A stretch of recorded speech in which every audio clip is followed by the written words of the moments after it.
ये कहानी है एक यमनी सुल्तान की। सुल्तान बहुत ही खूंखार था। उन्होंने कई लड़ाइयाँ जीती थीं। माना जाता था कि सुल्तान मुख्तार बहुत ही निर्दयी थे। सुल्तान का सबसे मनपसंद शौक था शिकार करना। जंगल के जंगली जानवरों का शिकार करके उन्हें अलग ही खुशी मिलती थी। सुल्तान मुख्तार का मनपसंद खाना था हिरन का मांस। वैसे तो यमन के जंगल में बहुत सारे हिरन थे, लेकिन उनमें से दो हिरन बहुत ही नायाब थे, हीरा और पन्ना। हीरा का रंग सुनहरा, त्वचा चमकीली और सींग जैसे चांदी से बनी हुई हो। हीरा अपने समूह का नायक था। उसके समूह में कुल 20 हिरन थे। हीरा की तरह पन्ना भी नायाब था। उसका रंग गहरा भूरा, त्वचा चमकती हुई और सींग चांदी जैसे ही थे। और पन्ना भूरे हिरनों का नायक था। एक दिन की बात है, सुल्तान ने आदेश दिया, आज से हम हर हफ्ते एक हिरन का मांस खाएंगे। इसलिए तुम लोग जंगल से हिरणों को पकड़ के ले आओ और उन्हें शाही पिंजरे में बंद कर दो। सुल्तान के सिपाहियों ने उनकी आज्ञा का पालन किया और वो जंगल से हिरन पकड़ने लगे। पहली बारी हीरा के समूह की थी। सिपाहियों को देख हिरन यहाँ वहाँ भागने लगे। सिपाहियों ने जगह जगह जाल लगाया और जल्द ही सारे हिरन उनकी पकड़ में थे। अब बारी आई पन्ना के भूरे हिरनों की। उनके साथ भी वही हुआ। हिरनों ने अपना बचाव करने की बहुत कोशिश की, लेकिन वो सिपाहियों के बाणों से नहीं बच पाए और जो बच गए थे वो जाल में फंस गए। दोनों समूह के हिरनों को शाही पिंजरे में डाला गया। सारे हिरन डरे हुए थे। तभी सुल्तान वहाँ पहुँचे। वाह, सभी हिरन बहुत ही लजीज हैं। हाँ, वजीर, तुमने बहुत अच्छा काम किया है। ये रहा तुम्हारा इनाम।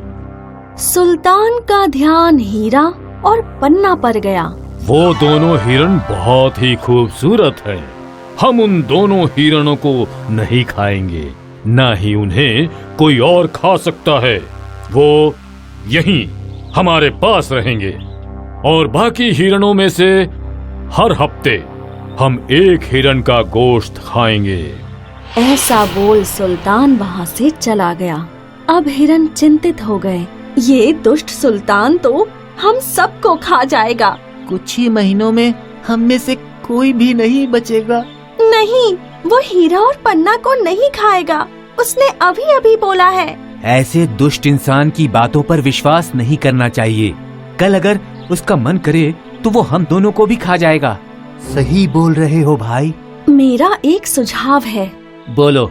अगर हम में से एक खुद ही अपने आप को बावर्ची को सौंप दिया करे तो हम सबको ज्यादा तकलीफ नहीं झेलनी पड़ेगी। और अगर हम ऐसा ना करें तो बावर्ची हमें घसीट के मार देगा। क्यों न हम दोनों समूह से बारी बारी एक हिरन भेजें? मतलब एक हफ्ते मेरे समूह से तो दूसरे हफ्ते तुम्हारे समूह से। इससे हम दोनों के समूह के साथ कोई भी नाइंसाफी नहीं होगी। ठीक है, हम ऐसा ही करेंगे।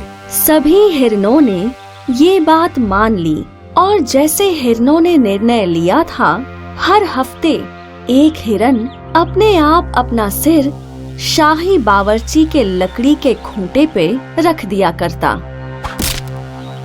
हिरनों की गिनती कम होती जा रही थी और आज एक भूरे गर्भवती हिरन की बारी थी। गर्भवती हिरन बहुत डरी हुई थी और वो पन्ना के पास गई। पन्ना, मैं गर्भवती हूँ और कुछ ही दिनों में माँ बनने वाली हूँ। क्या मेरी जगह किसी और हिरन को भेज सकते हो? मैं इस बच्चे को जन्म देने के बाद खुशी खुशी मौत स्वीकार कर लूंगी। मैं आपकी बात समझ रहा हूँ, लेकिन मैं आपके लिए कुछ नहीं कर सकता। हमें नियम का पालन करना ही है।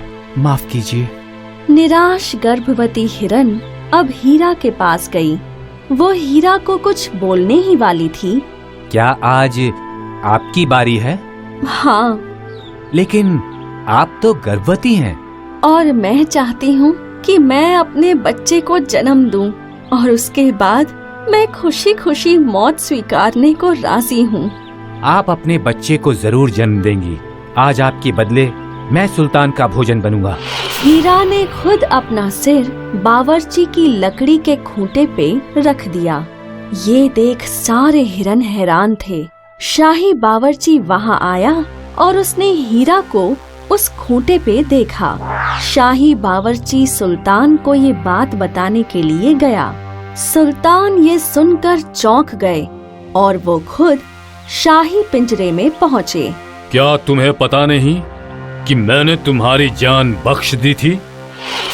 पता है, लेकिन मैंने भी किसी को वचन दिया है कि मैं उसकी जान बचाऊंगा जब तक वो अपने बच्चे को जन्म न दे दे।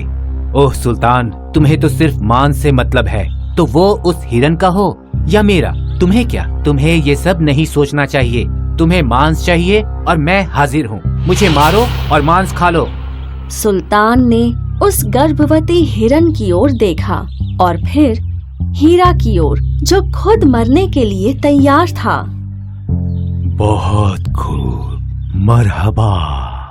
आज तक ऐसा कभी नहीं देखा कि कोई किसी के लिए अपनी जान भी दे सकता है। ये सब तुम्हें नहीं समझ में आएगा। तुम सिर्फ जान लेना जानते हो, जान देना नहीं। हीरा की ऐसी तीखी बातें सुल्तान पर असर कर रही थीं। तुम सही हो हीरा। आज तक मैंने सिर्फ मारना ही सीखा था। आज पहली बार किसी को इतना बड़ा बलिदान करते हुए देखा। तुम सही में अपने समूह के राजा हो। मैं तुम सबको आजाद करता हूँ। सारे हिरन खुश हो गए, लेकिन तब भी हीरा ने अपना सिर लकड़ी के खूंटे से नहीं उठाया। क्या हुआ? अब तो उठ जाओ। नहीं, तुम नहीं तो कोई और सही। आज नहीं तो कल हम हिरनों को कोई न कोई तो मार ही डालेगा। मैं ऐलान करता हूँ कि आज से यमन में किसी भी हिरन का शिकार नहीं होगा। मेरे हुक्म की तामील हो। यमन में हिरन महफूज रहेंगे।